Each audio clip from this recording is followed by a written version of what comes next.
Hello दोस्तों, आपका मेरे चैनल पे स्वागत है। ठीक है दोस्तों, आज हम लोग किस तरह लेसन प्लान बनाया जाता है उस विषय पे चर्चा करेंगे। ठीक है दोस्तों, कोई भी लेसन प्लान बनाने से पहले यानी पाठ योजना बनाने से पहले हमें एक टॉपिक का चुनाव करना पड़ता है। जैसे आप देख सकते हैं कि मैंने यहाँ पे टॉपिक लिया है जनन स्वास्थ्य। ठीक है दोस्तों, सब्जेक्ट में यहाँ पे मैंने विज्ञान डाला है और सब सब्जेक्ट में मैंने यहाँ पे डाला है जीव विज्ञान। जैसे मेरा जो सब्जेक्ट है विज्ञान था और विज्ञान में मेरा कौन सा सब्जेक्ट था, जीव विज्ञान। ठीक है दोस्तों, आपका जो सब्जेक्ट होगा आप वो यहाँ पे डालिएगा। ठीक है, तो ये जो लेसन प्लान है ये मैं जीव विज्ञान का बना रही हूँ। ठीक है दोस्तों, name of student, name of student में मैंने यहाँ पे हाइड करके रखा है। यहाँ पे आप अपना नाम डालिएगा। ठीक है दोस्तों, और रोल नंबर में दोस्तों आप अपना रोल नंबर डालिएगा और स्कूल में जिस स्कूल में आप पीओटी के लिए जाइएगा उस स्कूल का यहाँ पे नाम मेंशन करिएगा। ठीक है दोस्तों, class, period, time, date, class. ये जो जनन स्वास्थ्य जो टॉपिक मैंने लिया है ये क्लास 10th का है। मैं जब पढ़ाने गई थी तो क्लास 10th को पढ़ाने गई थी, इसलिए मैंने यहाँ पे क्लास 10 डाला है। ठीक है दोस्तों, पीरियड में जिस पीरियड में मैंने पढ़ाने गई थी वो पीरियड यहाँ पे डाला है। टाइम 40 मिनट का क्लास था तो मैंने यहाँ पे 40 मिनट डाला। किसी किसी स्कूल में ये 35 मिनट का भी होता है, घंटी 40 मिनट का भी होता है, और किसी स्कूल में 45 मिनट का भी टाइम होता है। तो आप जिस स्कूल में पीओटी के लिए जाइएगा दोस्तों आप वहाँ पे यही टाइम मेंशन करिएगा। ठीक है दोस्तों, डेट, जिस डेट में आप पढ़ाने जाइएगा वो डेट आप अपना यहाँ पे मेंशन करिएगा। जैसे मैं यहाँ पे 2/23 डाली हूँ, उसी तरह आप जिस डेट में जाइएगा पढ़ाने के लिए वो डेट यहाँ पे आपको मेंशन करना है। ठीक है दोस्तों, टीचिंग, अब आ जाते हैं टीचिंग पॉइंट्स में। टीचिंग पॉइंट्स में जैसे मैंने यहाँ पे टॉपिक लिया है जनन स्वास्थ्य, तो जनन स्वास्थ्य को पढ़ाने के लिए मैं कुछ शिक्षण बिंदु का उपयोग करूंगी।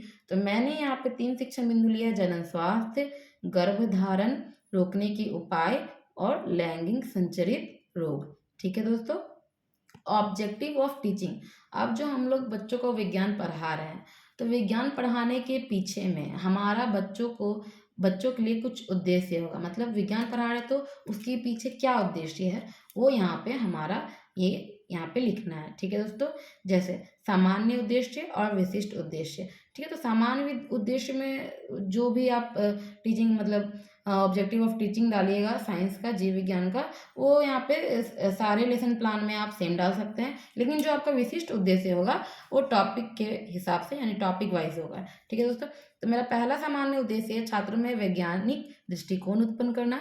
दूसरा, छात्रों में विज्ञान के प्रति रुचि उत्पन्न करना। तीसरा, छात्रों की मानसिक शक्ति का विकास करना। ठीक है दोस्तों, विशिष्ट उद्देश्य में अब जो मैं ये टॉपिक पढ़ा रही हूँ जनन स्वास्थ्य, उस टॉपिक को पढ़ाने के लिए मेरा क्या उद्देश्य है ये यहाँ पे लिखना है। छात्राएं जनन स्वास्थ्य का अध्ययन करेंगी, छात्राएं जनन स्वास्थ्य की व्याख्या कर सकेंगी, छात्राएं जनन स्वास्थ्य की विषय में अच्छे से जानेंगी। ठीक है दोस्तों, टीचिंग मेथड, जिस टीचिंग मेथड का मैंने यहाँ पे उपयोग किया है वो यहाँ पे डालना है। जैसे मैंने यहाँ पे डाला व्याख्यान विधि, प्रश्नीकरण विधि। आप अगर कुछ और विधि का मेथड का इस्तेमाल करते हैं तो आप यहाँ पे लिख सकते हैं। ठीक है दोस्तों, टीचिंग एड्स में मैंने यहाँ पे डाला है चौक, डस्टर, पुस्तक। आप अपने हिसाब से और भी कुछ ऐड कर सकते हैं, जैसे श्याम पट्ट हो गया, चार्ट पेपर हो गया, पीपीटी हो गया, मॉडल हो गया। ठीक है दोस्तों, आगे बढ़ने से पहले मैं दोस्तों आप लोगों से एक रिक्वेस्ट करना चाहूँगी कि प्लीज़ आप लोग मेरे वीडियो को स्किप ना करें, वीडियो को पूरा अंत तक देखें और अपने दोस्तों के साथ इसे शेयर करें और मेरे चैनल को सब्सक्राइब करें और वीडियो को लाइक करें। ठीक है दोस्तों, प्रीवियस नॉलेज में यहाँ पे लिखेंगे सभी छात्राएं जनन स्वास्थ्य की सामान्य जानकारी रखती हैं। इंट्रोडक्शन क्वेश्चन जो है दोस्तों वो जिगजैग मेथड में होना चाहिए। ठीक है दोस्तों, people teacher activity, student activity. People teacher activity यानी हम प्रशिक्षु छात्र हैं, ठीक है, जो पीओटी के लिए गए हैं, और स्टूडेंट यानी बच्चे। अब देखिए क्वेश्चन जिगजैग मेथड में होना चाहिए। बच्चे पैदा करने की प्रक्रिया में मुख्य रूप से कौन कौन भाग लेते हैं? बच्चे जवाब देंगे पुरुष और महिला। ठीक है दोस्तों, अब देखिए पुरुष और महिला से क्वेश्चन बनने चाहिए, तो मैंने दूसरा क्वेश्चन बनाया, पुरुष और महिला निषेचन की प्रक्रिया किन के द्वारा संपादित करती है? आंसर हो जाएगा, बच्चे जवाब देंगे जनन अंगों के माध्यम से। अब देखिए जनन अंगों से ही ये क्वेश्चन बनना चाहिए। ठीक है दोस्तों, अब देखिए तीसरा क्वेश्चन है जनन स्वास्थ्य से आप क्या समझते हैं? तो बच्चे यहाँ पे आंसर नहीं कर पाएंगे और यही क्वेश्चन आपका समस्यात्मक प्रश्न हो जाएगा। ठीक है दोस्तों, स्टेटमेंट ऑफ द एम। अब आ जाते हैं, अब यहाँ पे लिखेंगे बच्चों आज हम लोग जनन स्वास्थ्य के विषय में विस्तार पूर्वक अध्ययन करेंगे। ठीक है दोस्तों, इसके बाद आ जाता है प्रेजेंटेशन। किस तरह प्रेजेंटेशन करना है, तो इसमें आ जाता है teaching point, people teacher activities, student activities, black board work. ठीक है दोस्तों, अब देखिए टीचिंग पॉइंट, मेरा पहला टीचिंग पॉइंट है जनन स्वास्थ्य। अब मैं यहाँ से बच्चों को पढ़ाने आरंभ करूंगी।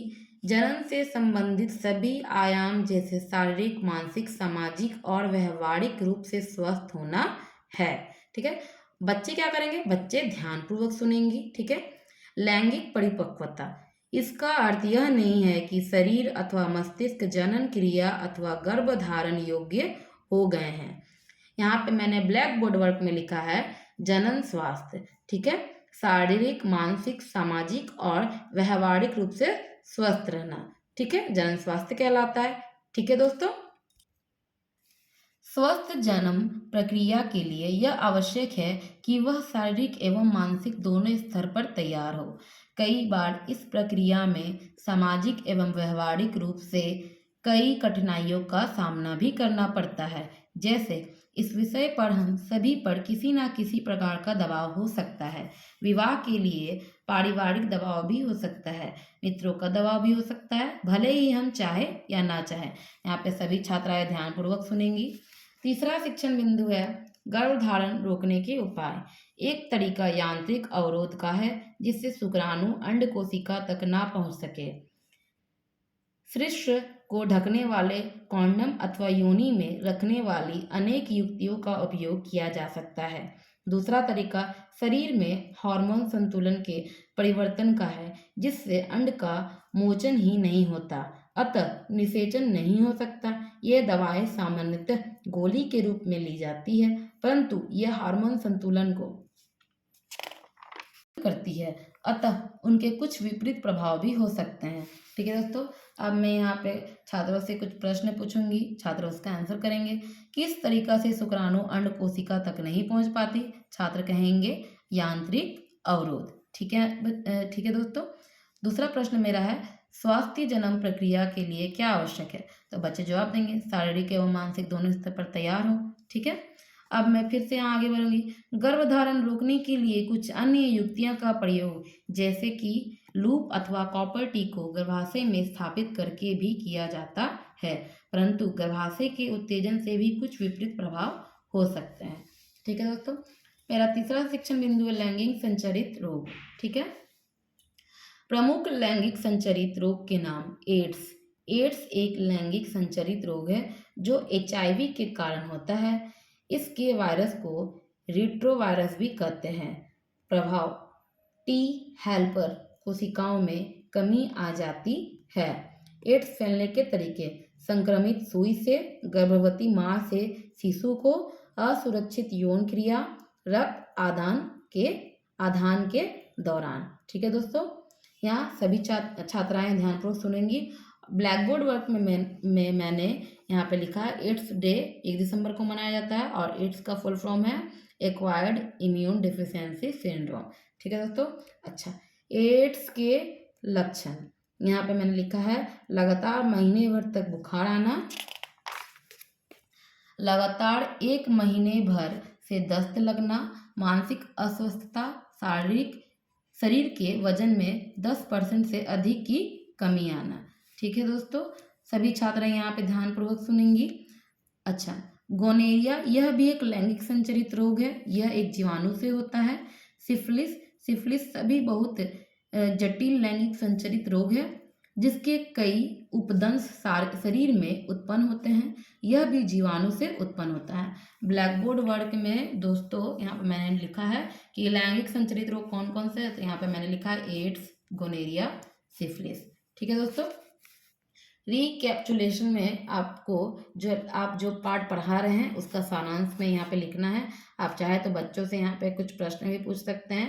यहाँ पे मैंने लिखा जनन से संबंधित सभी आयाम जैसे शारीरिक, मानसिक, सामाजिक और व्यवहारिक रूप से स्वस्थ होना है। प्रमुख लैंगिक संचारित रोग के नाम एड्स, गोनेरिया और सिफिलिस आदि है। आप यहाँ पे कुछ प्रश्न भी पूछ सकते हैं। होम असाइनमेंट यानी बच्चों का गृह कार्य। मेरा पहला प्रश्न था बच्चों से गर्भधारण रोकने के क्या क्या उपाय है। दूसरा, लैंगिक संचारित रोग कौन कौन से हैं। ठीक है दोस्तों, यहाँ पे हमारा जो ये लेसन प्लान है ये समाप्त होता है। और आपसे मेरा यही रिक्वेस्ट रहेगा कि आप मेरे इस वीडियो को अपने दोस्तों के साथ ज़्यादा से ज़्यादा शेयर करें, मेरे चैनल को सब्सक्राइब करें और मेरे वीडियो को लाइक करें। धन्यवाद दोस्तों।